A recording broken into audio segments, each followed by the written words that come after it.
Hi there, and welcome to episode 10 of the OGV Media Group Let's Talk Transition podcasts. I'm Moray Melhuish, the founder of Annet Consulting. We help organisations bring offshore technologies and services to market and provide interim project management to the offshore wind industry. I'm delighted to have with me today Claire Mack, the Chief Executive at Scottish Renewables. Hey Claire, thanks for joining us. Hi there, Murray. Delighted to be here. Thank you for having me. Claire, can you introduce yourself and Scottish Renewables, please? Of course. So my name's Claire Mack. I'm Chief Executive at Scottish Renewables, and Scottish Renewables is the voice of the renewable energy industry here in Scotland. We've been around for about 20 odd years, looking to sort of represent the industry and to work with them to devise sort of policy positions and to advocate on their behalf to create the best possible environment for us to develop projects. Brilliant. And you know, the offshore industry in Scotland, the offshore renewables industry in Scotland has really been hitting the headlines over the last year or so. Can you take us through it and also how it's supported by Scottish Renewables? Absolutely. So, yep, the offshore industry, like you said, has really been hitting the headlines, you know, for good reason, and for a really positive reason, which is just the scale of development opportunity that is available around the coast of Scotland. So, if we'd have been talking, you know, just over a year ago, we'd have been talking about, you know, perhaps a target of around about 11 gigawatts of offshore projects in Scotland. Actually, what's happened is that we're now sitting with a target of around 28 gigawatts around about Scotland, which is huge, and largely a number of these projects are going to be floating projects. So we've got one of the largest commercial floating opportunities in the world right here in Scotland. So really, really exciting times to see a pipeline like that. So Scottish Renewables' role there is to work with the industry. We're not just the offshore industry, but we work across all the different technologies, all the different renewable technologies. And our role very much is to engage with the industry, to represent the industry, and to also add influence to industry voice as well, to ensure, like I say, that we do have the best possible opportunity to develop all of those projects that we know are sitting potentially around the coastline of the country. Brilliant. And is that level of growth sustainable? So demand for green electricity is only going to grow. We know that, and we've certainly seen real kind of impetus behind that and the real reason behind that come through over the last year, just through some of the debate around about energy security. So the demand will grow, and our pipeline at the moment takes us out to well beyond kind of 2030. And the need then is to balance that kind of development opportunity with the environment, to balance it with sort of supply chain growth and various other elements as well, and balance it with the kind of underlying infrastructure growth that we need as well. Clearly, grid and networks hugely important. So yeah, there's a sustainability in that too. It's great. For the first time, we've got a really strong pipeline that is multi-decade long, which is great. That's something that we've not really ever had as an industry before. Energy policy has tended to be a little bit stuttering in the past. So now, you know, to have this opportunity is really, really brilliant, and it really gives us something to work towards. Beyond what we do in our own country, we've obviously got huge opportunity for export, because the rest of the world are going on the same journey as we are. You know, whilst you're starting to see you know, development of other sort of fossil-based fuels in countries like China, perhaps what they're also doing is building out wind and solar at an enormous rate. And we have that opportunity to be able to contribute to that from an export position as well as just our own. So yes, I would say growth is sustainable indeed. And Claire, you mentioned briefly there energy policy. Is there a significant energy policy or event? Has there been a change that's resulted in this acceleration offshore? So there was already quite a strong impetus brought around largely actually by the Johnson government here in the UK. You know, he was a very firm supporter of the offshore wind sector, and also started to sort of lay the foundations for us for onshore wind to also re-enter the energy mix through, you know, making sure that it was included within the sort of policy framework that we've got in place at the moment. So we have started to see a real, you know, step change. It started, I guess, with COP. There was a lot of interest in that net zero conversation. It's shifted somewhat over the last couple of years, or the last year or so, to be much more focused on energy security and also on economic growth as well. So I think there's that recognition from government that actually we can do more than one thing. You know, we're not just about producing green electrons, that you can actually reinvent the energy system to tick that energy security box, and also recognising that this is a huge industrial opportunity for the UK. Can you tell us anything about the number of jobs that are sustained in Scotland through the renewable energy industries, and and how that outlook is? So we've done some work recently at Scottish Renewables with the Fraser of Allender Institute at the University of Strathclyde, which has shown that we've got about 27,000 jobs in the industry today, which is great. We're wanting to see that obviously grow, and it will grow because we have that phenomenal pipeline, not just of offshore wind, of onshore wind and various other technologies as well. So we think that the outlook is certainly for jobs growth over time. Okay, brilliant. And how do we go about maximising the involvement of Scottish companies in this industry? We've already got a huge number of companies, working within the industry. We've got a very long and wide and deep supply chain that helps us to deliver our projects. But one of the ways to really maximise that involvement is for us to understand what we're good at. And there's been a lot of work that's gone on with industry, particularly in the offshore space, to have a look at the capacity and the capabilities of the supply chain, because we're looking to grow that, to make sure that we can meet the demand that's going to come from that huge pipeline that I talked about earlier. So understanding what we're good at, investing in new technology and new processes. We've done a lot of work again, through deployment, where we've learned loads of lessons that we've been able to pull together to maximise our effectiveness and our efficiency, but also being able to ensure that we can create better opportunities as well for the supply chain in this country. And do you think there's more can be done to ensure we're adding value to the supply chain in Scotland? Always more can be done. Always more can be done. I think what we need to bear in mind is that the supply chain in general are small to medium-sized enterprises. There's a real concentration of those sizes of business in there, and they need help with different things. So I think if you want to ensure greater value add, then it is about focusing the efforts of our enterprise agencies, for example, focusing the efforts of our economic growth strategies on those particular bodies of business, because in order for them to really grow and to invest, we need to be quite clear about how we help them do that, and like I say, using them to collaborate with each other, but also better engagement between the different layers, the different tiers of layers of supplier and subcontractor and developer and commissioner of work is really, really important as well, to ensure that we can, really, really drive better value through the supply chain. Brilliant. And you mentioned earlier on, Claire, that there's opportunities for Scotland to export some of its know-how. Are there specific areas of competence where you believe Scotland can grow and can export those technologies worldwide? Yeah, I think in terms of exporting worldwide, as I said, there's a huge opportunity, particularly for floating offshore wind. So that's one of the key areas of competence that we've got, that opportunity to grow here domestically with our domestic projects, and then export that across the globe. Really, really important. I think there are some elements of that we need to look at. Finance is absolutely huge. So making sure that we've got finance available for some of these smaller companies as well as the larger companies to be able to get into that export market.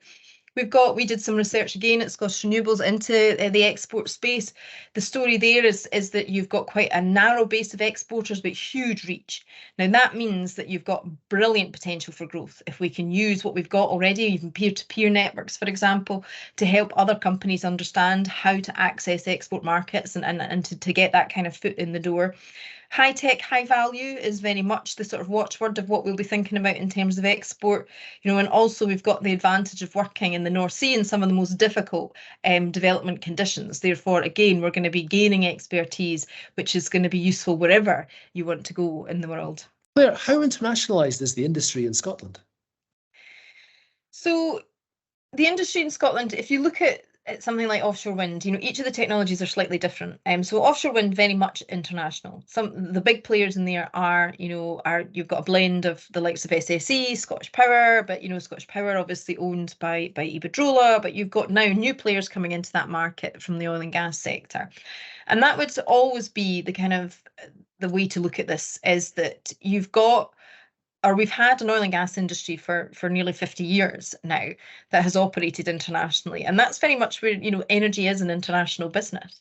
So that's what we would see as well. And it always goes back to that adage of wherever they're drilling oil in the world, you'll hear a Scottish accent. And the same will be true of renewables, because one of the key things that we are going to export is people and skills in the same way that the oil and gas sector have done for years.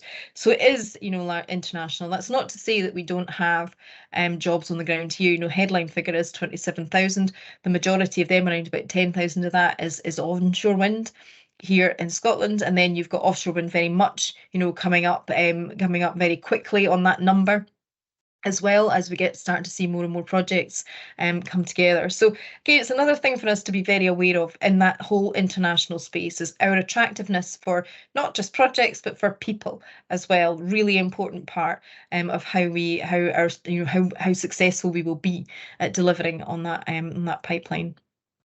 Great. Okay. And Claire, renewables has got a significant, fairly obvious role to play in combating climate change. But do you think enough's being done to ensure the renewables industry itself minimises its footprint? I'm thinking particularly, is there more we can do around biodiversity around our renewable energy sites? Yeah, so I think every single industry has to be looking at this, and every industry is, because we've seen such a change in the finance market actually for the sort of ESG agenda, and I'm certainly seeing that with some of our finance members too. They are talking about the fact that environmental, social, and governance issues are now not just something that was a sort of nice to have as part of deals. They're front and center of the due diligence of deals in there. So everybody's having to look at that. We're looking very much at the sort of circularity element of this, particularly for something like onshore wind, coming to the end of its first life cycle. So there's a lot of kit that needs to get dismantled, and there's a lot of it can be reused. And we actually have, business models based entirely around that circular model, that circular economy model. So there is a lot going on in there, and a lot of work going on with sort of Zero Waste Scotland and other agencies too that we're working in. And the biodiversity space, we're all aware that there are the sort of twin crises. You've got biodiversity and climate change, and both are kind of have a symbiosis in that you can kind of help one with the other. And I think that's something that my members are really, really aware of. So we've been doing some work, we've published some work on the value of peat restoration, and as part of the sort of onshore sector. And there's a lot going on in terms of biodiversity net gain in the offshore space as well. A lot of conversation going on around how those projects can actually support better marine environments as they deploy, and in the run up to what they deploy as well, because a huge amount of effort and investment going in to research programs ahead of development and deployment, which will be really valuable. And again, one of the key things we're thinking about as a sector is how do we make that data more valuable? How do we manage to sort of bring it together in a way that will mean that it can be, part of our sort of, analysis around about biodiversity net gain, and part of our kind of what's our wider contribution. Great. And thinking about the role of government in renewables in general, Claire, if you had one key ask of government that you think would help the industry, what would that be? I think it's getting the regulation right. Regulation can be quite a dull topic. I spent a good number of years in my career in regulation, and it's sometimes hard to allow people to understand what good it can do when it's placed correctly. And I think that's what it is. We've got to a point now where the regulatory sort of framework that we've been working to probably isn't fit for purpose for what we need to do next. And that means that we need to really sort of rapidly scale up deployment. And in order to do that, you need to rapidly scale up your investment and rollout of grid infrastructure. And that's a really important part of this. It's the key drag, I think, is the grid infrastructure piece. Through no other, nobody's aiming for that to be the case, but unfortunately, that's what the regulation at the moment is delivering. So we need to really think that through, and that's something to speak to government about. And I think we need to be very alive, not just to the infrastructure side of that, but the finance side of that, just how, good regulation can really enable, and it can really make things better, but, regulation placed incorrectly or looking for the wrong outcome can provide a drag on those things. So we need to be quite careful with what we do there, but it needs careful thought, but it needs quick thought too. I think, as well for government, they need to drive what they want through each and every policy. And I think, again, that's really important, is, making sure that everything is aligned. So we have got a certain amount of alignment now here in Scotland between our sort of renewables ambitions, our net zero ambitions, and our sort of planning system. It's something we've been talking about for quite some time. So I think it's all of that needs to be really, really thought about, what all the pillars are, and using every single piece of policy to drive what it is that you want. And the grid connections, are those, in terms of policy, is that Scottish government or is that British government? So yeah, largely UK government is where sort of the networks regulation side of things sits. Not government themselves. It sits through obviously Ofgem, sort of arm's length through Ofgem. But of course, government are setting out the ambitions, so they need to be quite clear that agencies need to be aligned with those ambitions as well. Brilliant. So, so we know that the offshore wind industry is growing brilliantly, and the pipeline is substantial and only growing. Can you give us some insight into some of the other renewable industries and how they're faring? Yeah, we've come through some pretty tough times as a sector, and certainly even in my time at SR. So I've been at Scottish Renewables for about 6 years, and our fortunes have changed, beyond recognition in that particular period of time because of that step change in kind of government policy as well. Something that's really starting to change the view of the world as well is the cost of living crisis here in the UK. It's really boosted, interest in things like solar, for people to be able to self-generate, businesses in particular, to help them to sort of self-generate too. Onshore wind, clearly now back in the energy mix too through the Contracts for Difference auction. But, whilst it was sitting outside of that particular framework, they were working very hard on merchant models to market, merchant routes to market, and private wire type arrangements, which have become really, really interesting as well. That kind of PPA type market really grew in that period of time. You've also got hydro, so pumped storage hydro, really important part of the kind of integration story and needs to be part of that mix. So we've been working really hard with government to help them understand the benefits that pumped storage hydro brings, not just as a tool, a systems tool, but also again, huge socioeconomic benefits in that sort of civil engineering market as well.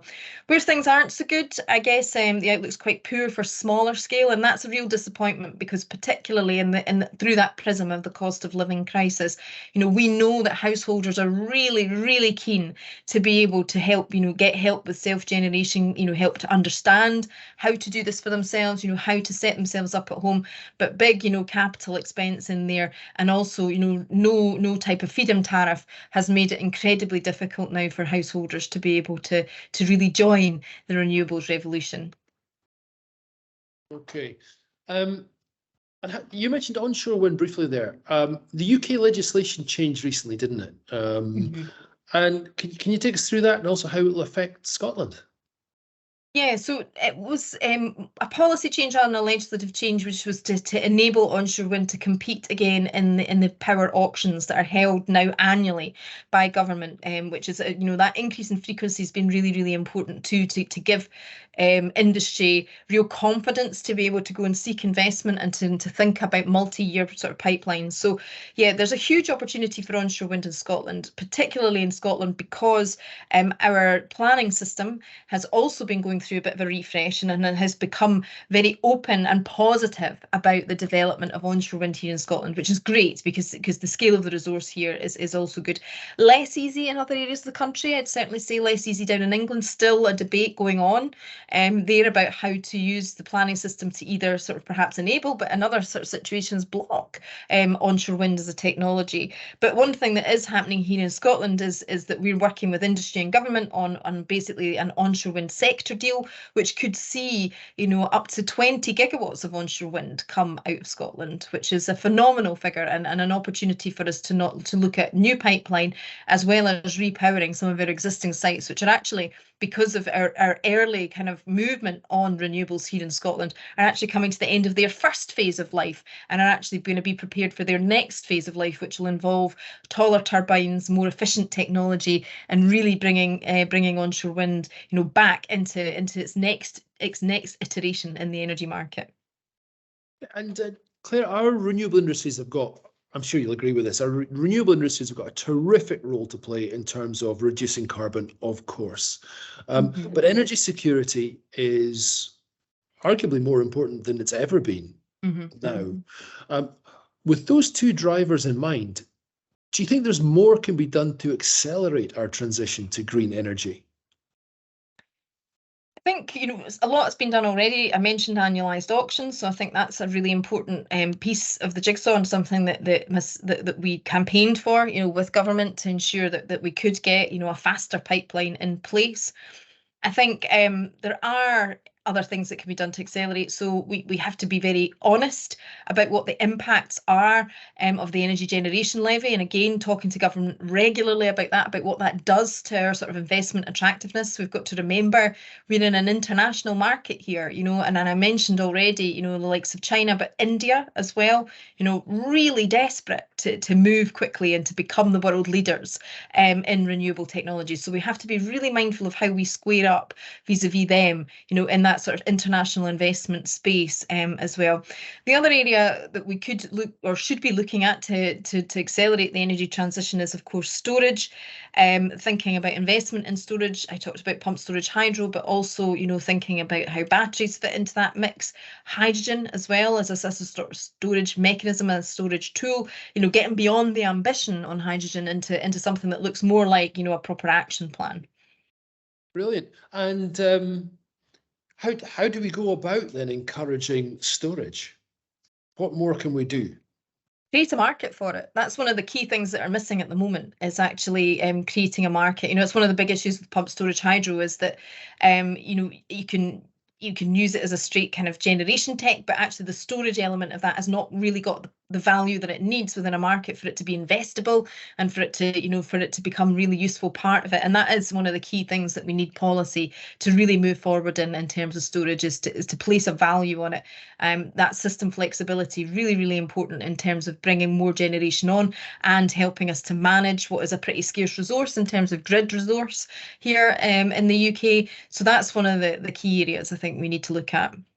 Great. And of course, we've had Renewable UK on the podcast before. We had Dan McGrail, I think it was episode 2. It'd be great to find out how does Scottish Renewables and Renewable UK work together? So they're very much our sister organisation. They were around before us, and we came along as a result of recognition that there needed to be a stronger representation up in Scotland for the renewable sector because of the scale of resource, but also because of the advent of the Scottish Parliament and where their policy kind of suite lay. We work with them on policy alignment. In most cases, we work together on lots of policies, particularly those where we are speaking to UK government, and we also do some other things with them, some events alongside them as well, and particularly where they're pretty large. So our floating offshore wind event in October, for example, we tend to work with them very closely on. Sometimes we will represent different things. Like I said, I spoke about the Scottish Government sort of policy agenda. We very much attune to that, and that's generally on things like planning. But also there'll be specific issues that will come up that have more sort of potency in a Scottish context. So one recent one would be transmission charging, for example. Really, really big issue for the projects here in Scotland because of the distance that our electrons travel and just how much that additional cost that brings to projects. So that was a real key focus for us over the last 18 months and still remains so. Transmission charging is by no means settled in a way that we would like to see it. Great. And Claire, tell us a little bit about yourself. Of course, we know you're Chief Executive of Scottish Renewables, but I'm just keen to know a little bit about your career to date. How do you get to become the Chief Executive of Scottish Renewables? Well, good luck. There was a lot of luck in there, but hard work too. A lot of being kind of and recognising what I wanted to work on, I think, as well. So I've been really lucky to be in the right place at the right time for a lot of the jobs that I've been in. I didn't come from the energy industry. My background actually spans broadcasting, telecoms, mobile telecoms as well. And I've been really lucky to be in a lot of industries that are in a very disruptive phase and a transition phase, which has been really helpful to come into this role, just just as renewables moved from being, you know, on the side of the energy market to now very much being the, you know, centre of the energy market. So I think that's really, really interesting. And I just love working in industries like that when they are going through these sort of disruptions and these transitions. And you can see some parallels as you go along around technology change and how you involve consumers in technology change and how you involve industry and regulation and all the change that needs to happen there in order to facilitate, you know, a real seismic shift like the one that we're going to. And Claire, in each episode, we ask our guests to set a question for the next guest, without, of course, knowing who they'll be. So the following question was asked by Chris Willow back in episode 9. Chris is the head of floating wind at RWE. And here's his question. Do you remember a meeting or conversation that proved to be a pivot point in your career that led you to where you are today? Yeah, I really sort of had to dig deep on this one and have a think about it. So it was more of a sort of moment in time, really, and an opportunity that I wouldn't normally have taken. And it was my then sort of boss had said to me, I think you should do this, you know, just give it a shot and see, you know, if you don't like it, then you don't have to continue down that pathway. So I was really lucky to get the opportunity to work actually with the Institute of Electrical Engineers. And this was at the time when we were making the switch between analog to digital television, which had a lot of policy implications and technology implications behind it.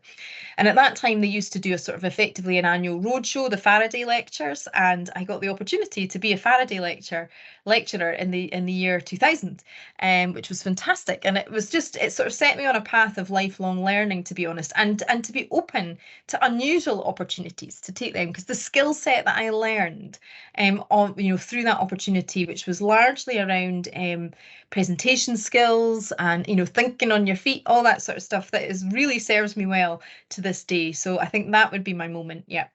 Right. And the Faraday lecture sounds like a really big deal. Did it feel like a pivot point in your career at the time, or was it only afterwards when you look back and you thought, wow, that was that?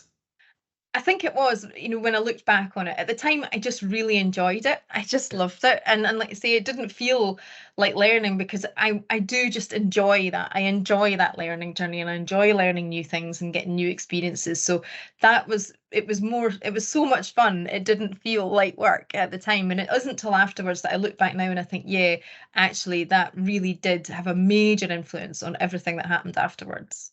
Amazing. As an industry, Claire, as a sector, do you think we're doing enough to encourage young people to join us, to make renewables their career choice?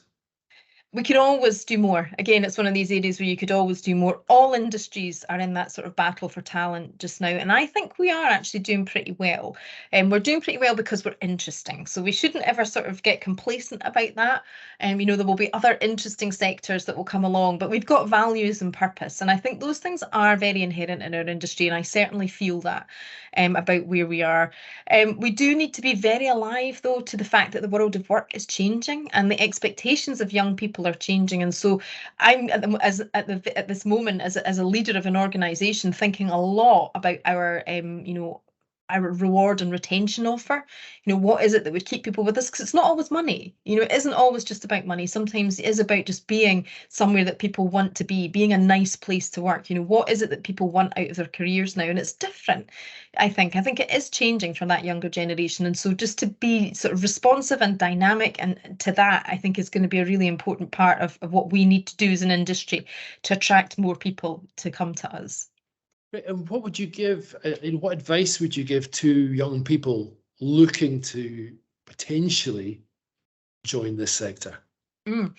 Go for it. I would say, of course, it's utterly fascinating and all doors are open. So I think that's one thing that you need to be really, really clear about. And the other thing that I think is be ambitious, you know, be very ambitious. My observation of this industry is that competency and capability go a lot further than experience, actually. I think there really is great opportunities here for people who've got, you know, good ideas and bright ideas. But I think that would be my bit of advice is be prepared prepared to be joining a really dynamic sector at a period of high growth and all that goes with that, which is about investing in yourself and taking a really keen interest in the industry you're coming into, because there's so much going on. Every single day I learn something new about the industry, and every single day there is some sort of policy change or some sort of policy shift that will impact what we do and how we do it. So you've got to be really kind of alive to that and want to be hungry for information about what's going on around you. Brilliant, some good advice there. And Claire, just to touch on some of the things that are going on, there's some brilliant events coming up. Can you give us an overview of some of the events that Scottish Renewables are involved in? Involved in preparing and involved in. Yeah, so just coming up this week, so that's probably this week when we're talking, not necessarily when this will be published and broadcast. We're running our Offshore Wind Conference in Glasgow, which is one of our biggest commercial conferences as it brings together that industry. So we run various different platforms and opportunities for industry to engage, and events is very much at the heart of all of that. And some of our events are there to develop policy thinking, like the offshore wind event this week, the tech conferences. So we run ones for onshore wind as well, and solar too, and various other sort of technologies as well. We've got awards programs, awards shows, which are not just a good night out.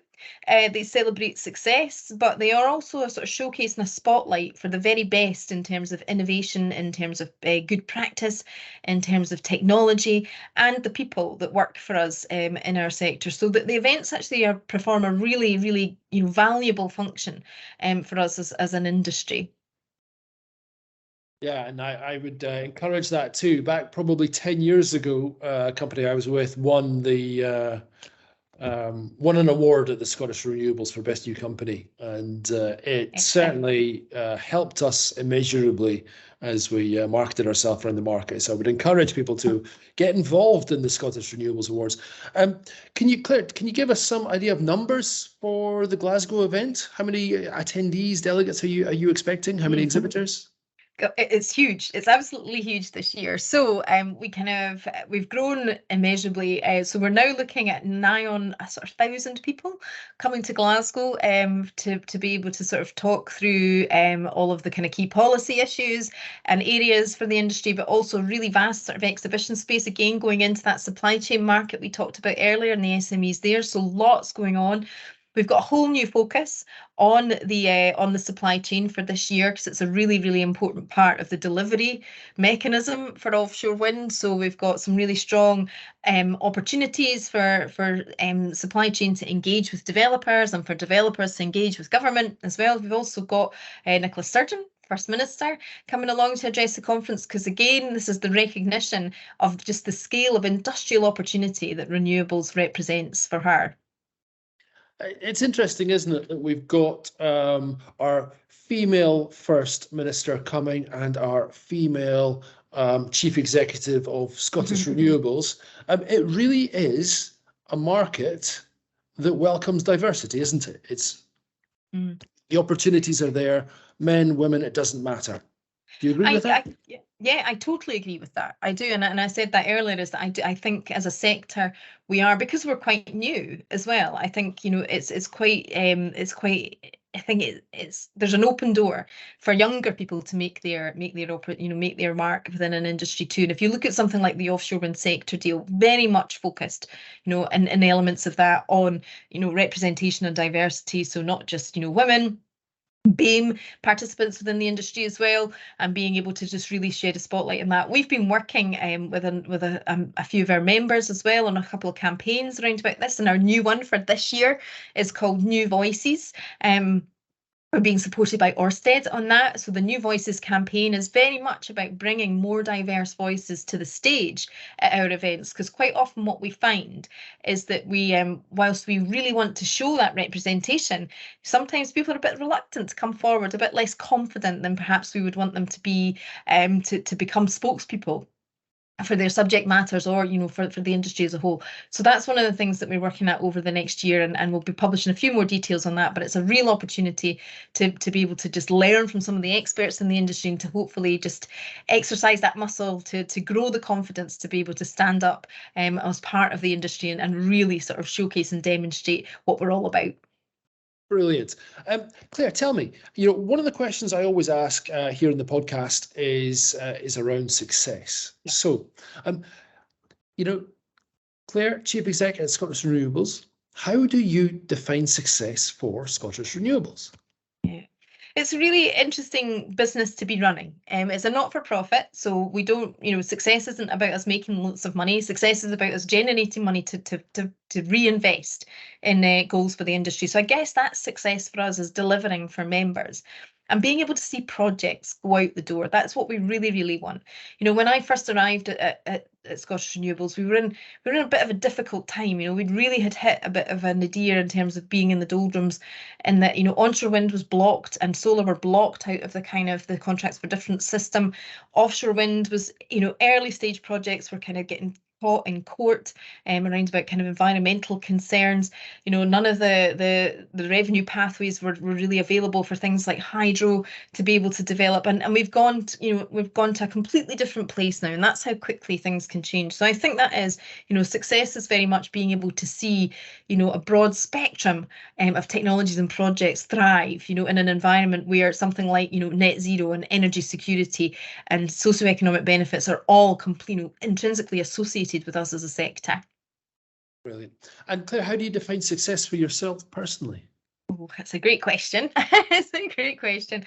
I guess it's about doing a job that you love, and doing something that you really enjoy. I spoke earlier about, being at work when it doesn't feel like work, and that's a real privilege, and that's quite, that's how it is for me in SR. And I think the other thing that I would really use as a sort of mark of success is is the capability to be able to do that lifelong learning piece, working in a job that teaches you something every day or allows you to use your skills at least every day as well. And I think that's a really key part of how I view my own kind of personal success.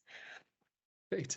And Claire, each episode we ask our guests to pose a question for the next guest, without, of course, knowing who they're going to be. So Claire, what question would you like answered? Right. Yeah, I thought long and hard about this one. So for the next person, I would love for them to answer from their own perspective and the role which they occupy. What would good look like in terms of combating climate change and saving the planet? Brilliant. What would good look like in terms of climate change and saving the planet? I like it.